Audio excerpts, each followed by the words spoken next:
Alright, so Fortress.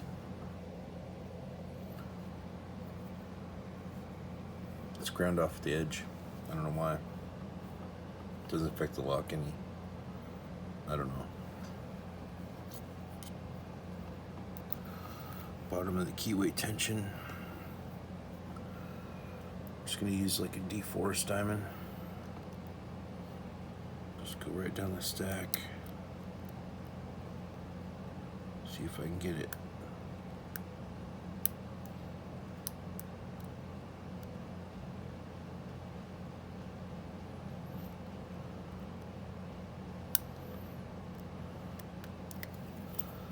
Right.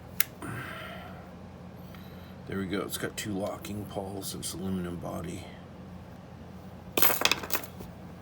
It's a Fortress hardened shackle.